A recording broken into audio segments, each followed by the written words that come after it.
Good morning students. आज हम लोग संत थॉमस एक्विनास के कानून संबंधी विचार जो उसने दिए थे उस पर हम लोग परिचर्चा करेंगे और परीक्षा के पॉइंट ऑफ व्यू से भी यह प्रश्न काफी महत्वपूर्ण है। प्रश्न आता है कि संत थॉमस एक्विनास के कानून संबंधी विचारों के अर्थ एवं परिभाषा को स्पष्ट करें और उसका वर्गीकरण करें। मूल रूप से संत थॉमस एक्विनास के कानून संबंधी विचार अत्यंत महत्वपूर्ण थे और मध्य युग में जितने भी विचारक हुए उसमें संत थॉमस एक्विनास के कानून संबंधी विचार अत्यंत महत्वपूर्ण है। वास्तव में कानून की व्याख्या करते हुए संत थॉमस एक्विनास ने अरस्तु, स्टोइक, सिसरो, अगस्टाइन और रोमन विधि विशेषज्ञों के विचारों में समन्वय स्थापित किया। संत एक्विनास के कानून संबंधी विचारों पर अपनी प्रतिक्रिया देते हुए कोकर ने अपनी प्रसिद्ध पुस्तक reading in political philosophy page number 208 में कहा है कि राजनीतिक चिंतन के लिए सामान्यतया एक्विनास का कानून विषयक विवेचन संभवतः उसकी महानतम देन है। For political thought generally Aquinas discussion of law is perhaps his greatest contribution. ये कोकर साहब ने कहा।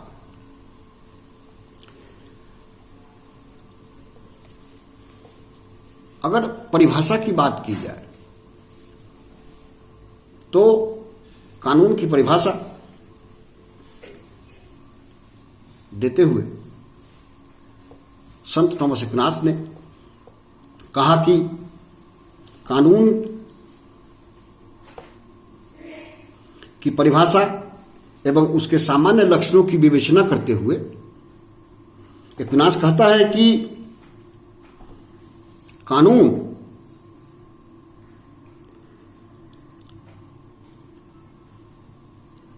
मूल रूप से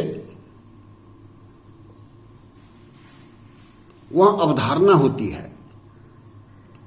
जो व्यक्ति को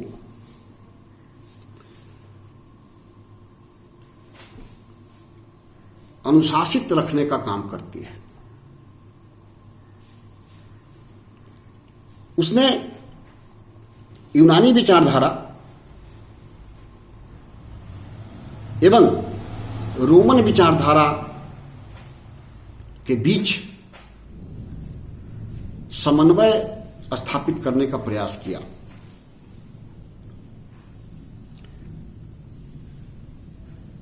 यूनानी विचारधारा के अनुसार कानून विवेक तथा बुद्धि का परिणाम है और वह किसी व्यक्ति विशेष की इच्छा की परिणति नहीं है। यह यूनानियों ने कहा। जबकि रोमन विचारक उसे बुद्धि पर आधारित सम्राट या व्यक्ति विशेष की इच्छा की अभिव्यक्ति के साधन के रूप में मानते थे।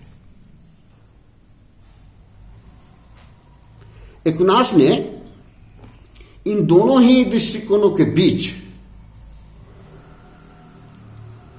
का मार्ग ग्रहण किया और कहा कि कानून बुद्धि एवं विवेक का परिणाम है और साथ ही साथ यह व्यक्ति विशेष की इच्छा की अभिव्यक्ति भी है। अपनी महत्वपूर्ण पुस्तक सुमा थियोलॉजिका में संत थॉमस एक्विनास ने कानून की परिभाषा करते हुए कहा कि कानून विवेक का वह अध्यादेश है जिसे लोकहित की दृष्टि से उस व्यक्ति के द्वारा उद्घोषित किया जाता है जो समाज की देखभाल करने का अधिकारी होता है। इस प्रकार एक्विनास का कहना है कि सच्चा कानून वही है जो इन दोनों विशेषताओं से युक्त हो, अर्थात एक्विनास ने बुद्धि एवं विवेक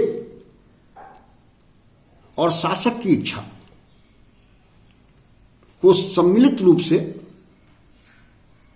महत्वपूर्ण माना। इतनी बातों को जानने के पश्चात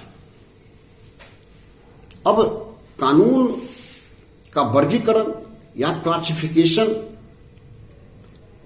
संत एक्विनास ने जो किया है उसको दर्शन शास्त्र के विद्वानों ने 4 वर्गों में बांटा है।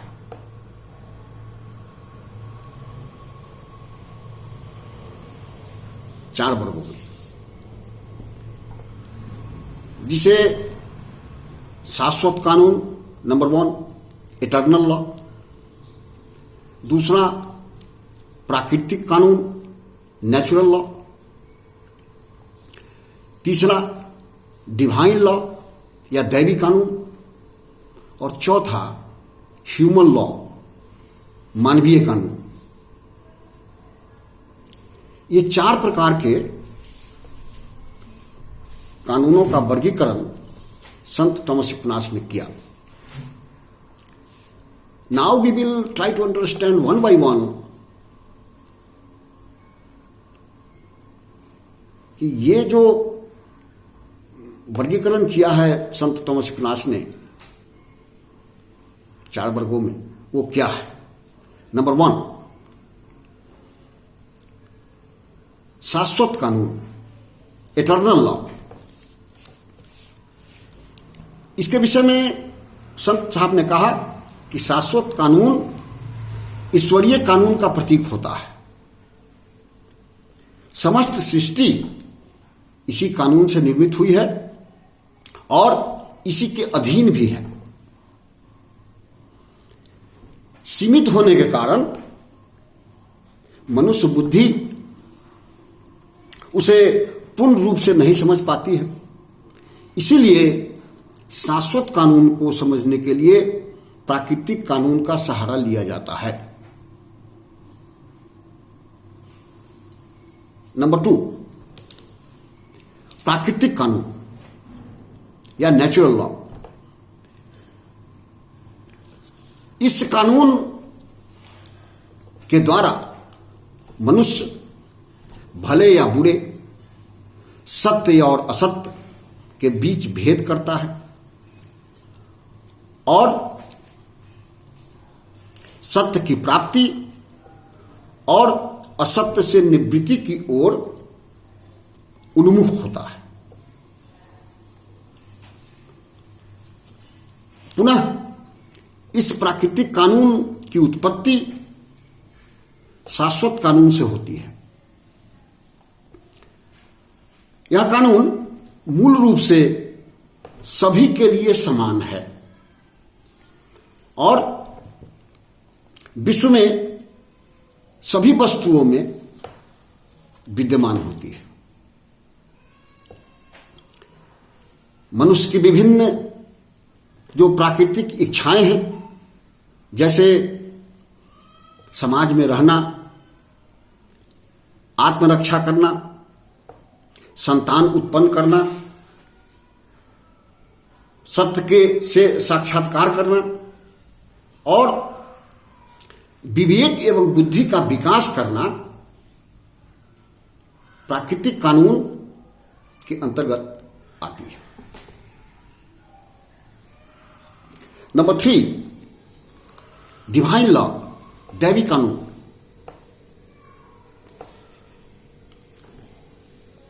एक्विनास कहता है कि मानव जीवन का उद्देश्य सांसारिक सुख प्राप्त करना ही नहीं है, बल्कि परलौकिक सुख प्राप्त करना भी उसका मूल उद्देश्य होता है। जो व्यक्ति को आत्मिक सुख प्रदान करता है, वास्तव में दैवी कानून विभिन्न धर्म ग्रंथों में लिपिबद्ध कर दिए जाते हैं और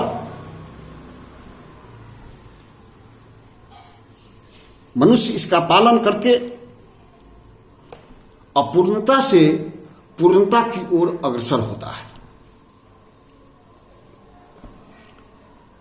और चरम आनंद की प्राप्ति करता है। नंबर 4, मानवीय कानून, ह्यूमन लॉ। मानवीय कानून के संदर्भ में संत थॉमस एक्विनास ने कहा कि ये समस्त कानूनों से निम्न कोटि का होता है। यह मानव विवेक की उपज है और इसका स्रोत प्राकृतिक कानून होता है। प्राकृतिक कानून जब सामाजिक परंपरा का रूप ग्रहण कर लेता है और राज्य द्वारा जब उसका अनुमोदन कर दिया जाता है, तो वह मानवीय कानून का रूप ग्रहण कर लेता है और जिसे पालन करने के लिए समाज के सभी लोग बाध्य होते हैं। यह कानून सामाजिक व्यवस्था का संचालन करता है। जो हमारा सोशल सिस्टम है, उस सोशल सिस्टम को नियंत्रित और निर्देशित करने का काम ह्यूमन लॉ के माध्यम से कराया जाता है, जिससे समाज में शांति एवं व्यवस्था बनी रहे। पुनः मानवीय कानून के द्वारा अपराधियों के अपराध पर नियंत्रण स्थापित करने का प्रयास किया जाता है। उन अपराधियों को पकड़कर उन्हें दंडित किया जाता है, जिससे समाज में अमन और शांति बनी रहे। इस कानून का निर्माण और परिपालन समाज के हित के उद्देश्य से उस व्यक्ति के द्वारा कराया जाता है जिसके ऊपर सामाजिक व्यवस्था के संचालन का भार होता है। शासक वर्ग कोई भी ऐसा कानून नहीं बना सकता है या कोई मनमानी पूर्ण कानून का विधेयक लाकर उसे मूर्त रूप नहीं दे सकता है, जिससे आम जनता को परेशानी हो। इस प्रकार मानवीय कानून तथा प्राकृतिक कानून में इस दृष्टि से गहरा संबंध है कि यदि कोई मानवीय कानून प्राकृतिक कानून के प्रतिकूल हो तो उसे कानून नहीं बल्कि उसे कानून का विकार समझा जाना चाहिए। इसीलिए संत थॉमस एक्विनास ने कहा कि द ह्यूमन लॉ इज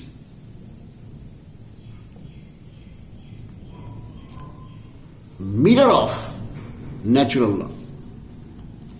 मानवीय कानून प्राकृतिक कानून का प्रतिबिंब होता है। एक्विनास एक अत्यंत मध्ययुग का महान और महत्वपूर्ण दार्शनिक था और उसने इस संदर्भ में आगे बताया कि मानवीय कानून की न्याय संगतता या जस्टिफिकेशन के 3 आधार होते हैं। पहला, कानून का उद्देश्य जनहित में हो, अर्थात लोक कल्याण में हो, लोगों का कल्याण करना कानून का, मानवीय कानून का मूल उद्देश्य होता है और होना चाहिए। नंबर 2, उस कानून का निर्माण करने वाला व्यक्ति लीगल या वैध हो, लीगल हो। और तीसरी बात, जो कानून बना है वो समाज के सारे लोगों के ऊपर समान रूप से लागू हो, चाहे वो निम्न वर्ग का व्यक्ति हो या उच्च वर्ग का व्यक्ति हो, सारे लोगों के ऊपर समान रूप से लागू होना चाहिए।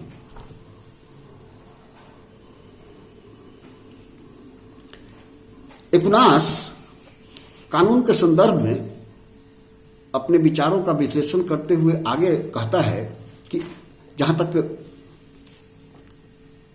कानून में संशोधन वगैरह की बात है तो मानवीय विवेक सदा पूर्णता से अपूर्णता की ओर अग्रसर होती है। यदि बाद वाले पीढ़ी के लोग को लगे कि पूर्व में जो कानून बना है वह आज के लिए सही नहीं है तो उसमें संशोधन किया जा सकता है और आज की परिस्थितियों के अनुरूप उसे बनाया जा सकता है। पुनः कानून का लक्ष्य लोक कल्याण करना होता है, लोगों का भला हो, लोगों का कल्याण हो, समाज के सभी लोग उसे लाभान्वित हो।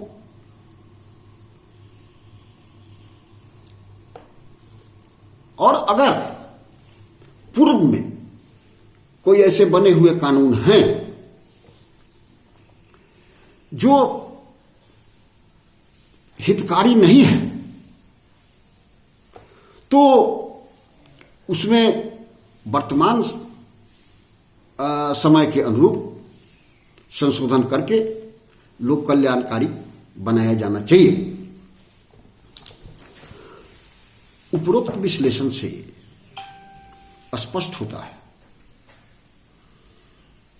कि मध्य युग में जितने भी दार्शनिक हुए उन दार्शनिकों में संत थॉमस एक्विनास महानतम दार्शनिकों में से एक था। उसने जीवन के प्रत्येक क्षेत्र में अपने विचार को अपनी महत्वपूर्ण पुस्तक सुमा थियोलॉजिका के माध्यम से दी, जिसमें कानून भी आता है, जिसका अध्ययन अभी अभी हम लोगों ने किया।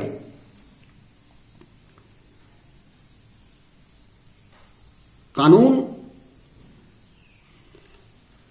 का पालन करके न केवल समाज में शांति एवं व्यवस्था बनाई रखी जा सकती है, बल्कि